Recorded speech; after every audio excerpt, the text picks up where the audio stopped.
Greetings from Love Cathedral Ministries. I am Lady Chandra Sims and my pastor is Superintendent Joel Sims Jr. We are a part of the Tennessee Eastern First Jurisdiction and our prelate is Bishop Felton Matthew Smith Jr. Welcome to another Sunday School lesson with Love Cathedral Ministries.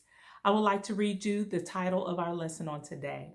Nehemiah, the captive cupbearer, rebuilds a nation. The Bible basis is coming from Nehemiah chapter 2, verses 11 through 20. And the memory verse says, Then said I unto them, Ye see the distress that we are in, and how Jerusalem lieth waste, and the gates thereof are burned with fire. Come and let us build up the wall of Jerusalem, that we may no more be a reproach. Nehemiah chapter 2, verse 17. The sins of the people in this lesson have caused Jerusalem to be desolate.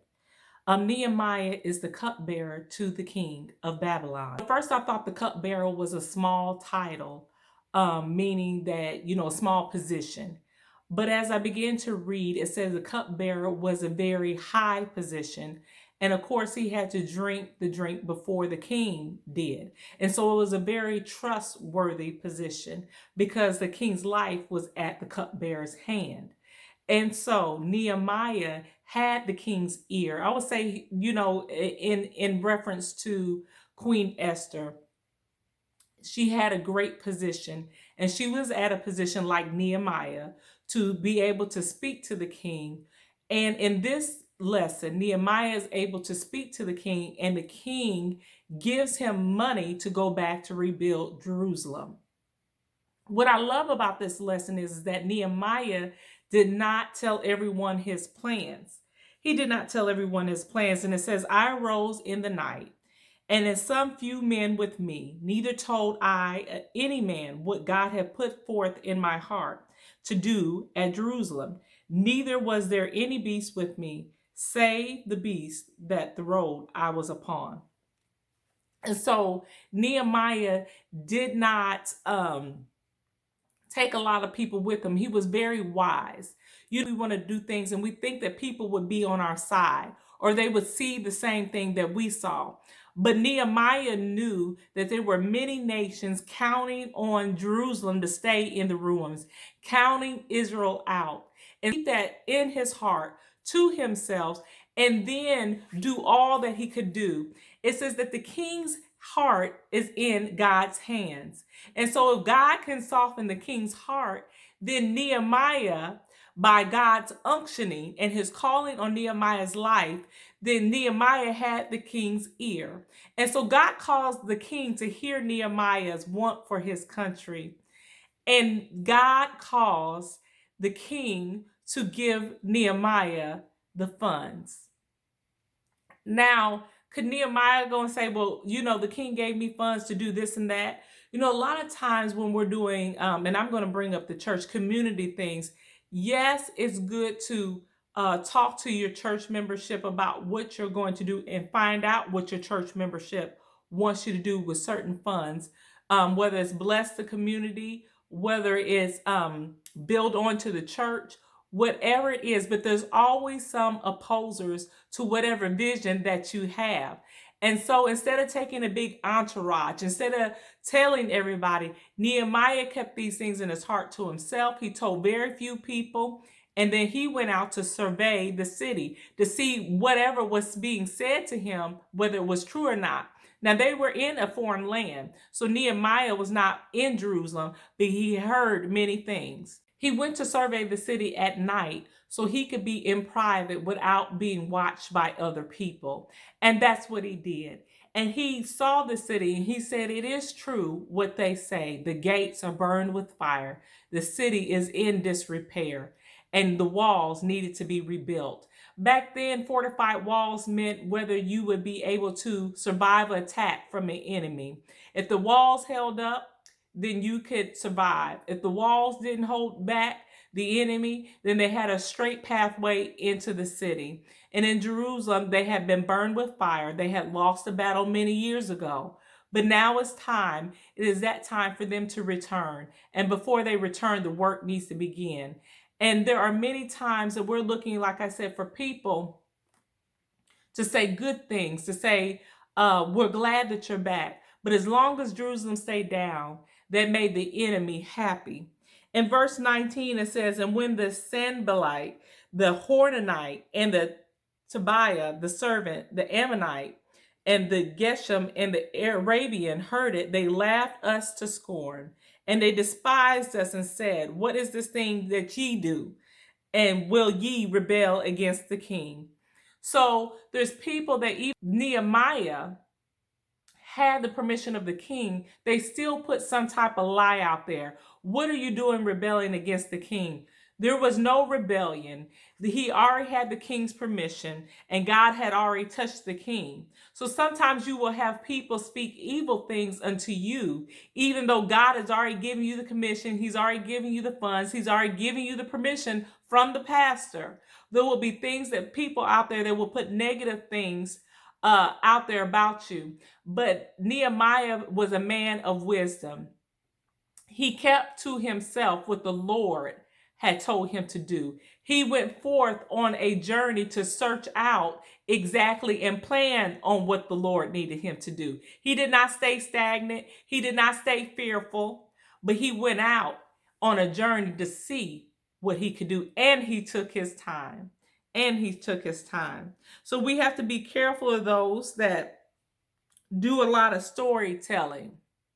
You know, even in this day and age, they're not looking for somebody to take a spiritual approach to rebuilding the city and seeking God. They're looking for somebody to take a political stance, a takeover, a threat. But you know what? Sometimes you just have to get in the right position. You can't worry about the enemy. You can't worry about who's looking at you, but you have to let a God position you quietly in the right position. So when it's time for the city to be turned back over, you will be in position to have what you need. And a lot of times we want to move out of that place because, you know, they're laughing us to scorn because there's storytelling on us even before we begin. Well, that's all right. Hold your peace and let the Lord fight your battle. This story reminded me of when they were to cross over into the promised land and they sent out scouts from the camp. And those scouts came back and lied and said there's giants in the land. There's no way we can defeat these people. But then they sent out other scouts that said the land is good and it is pleasing. So what I'm saying is sometimes you have two different perspectives. One is from the devil and one is from an honest person who is full of the Spirit and full of God and has some reverence for God, that they will not try to turn you back around. So you have to look for and discern the Spirit of God. And if the Spirit of God tells you to do something like Nehemiah, no matter what it looks like, go and scout out the city. Go and look for that new territory. Go and look for that new car for your business. Go and look for it in faith, knowing that God is going to supply all your needs according to his riches and glory because of who you serve. Who you serve. If you serve the kingdom of God in his righteousness, other things will be added on to you. So you have to go and look. You have to go and look. Don't be discouraged by what you see. There's always much work to do. There's always much work to do in the field for the harvest of the Lord. But when you have the strength of God and you have the faith of God, you can go for it and do it. You can do all things through Christ who strengthens you. Because of the culture that Nehemiah was brought up in, meaning the Jewish culture, the stories were passed down. The rituals, the ceremonies of what they did for Yahweh, the appreciation. And so he heard of the great Jerusalem. He heard of the temple, even though he was most likely born in Babylon. But he heard and he wanted to carry on that tradition. He wanted to carry on what his forefathers did as far as worshiping Yahweh. He wanted to go to rebuild the temple. He wanted to rebuild the walls. He wanted to give his people a hope and a future because that's what God does for us. He gives us a hope and a future. So when we're looking at this lesson, it's very important that we take our kids to church. We take them to be taught because at one point there might be things that are in ruins that need to be fixed, and only God can fix those things. And sometimes we'll grab a hold to worry, we'll grab a hold to doubt. But when we teach our children that you can grab a hold to the word of God, and you can grab a hold in such a way not to let it go, and through thick and through thin, that you will stand upon it until you see better days. And this was the thing with Nehemiah. It was now coming near those better days. It was now coming near where it was time for the people to be coming out of exile, and they needed a place. And they needed a place with fortified walls. And Nehemiah took that upon his heart to do. So when you cry out for the people and you stand in the gap for the people, God has a blessing for you. Yes, you will not have a big entourage. Yes, you might not even have a big fanfare to have somebody cheer you on. But if you have God, that's more for you than what any man can be against you. So please go forward in the Lord and in the power of his might. I just want to encourage you on this morning to love God with all your heart, with all your soul, and forget not his benefits that he has for you. I pray that this lesson has taught you well. I pray that Nehemiah, you will have the spirit of Nehemiah, that no matter what you see, you will take in the things that the Lord has laid upon your heart, and you will take those blessings and the open resources that God has provided you and put forth for the people of God and for the people of the community so things can get better. May God bless you and you have a great day.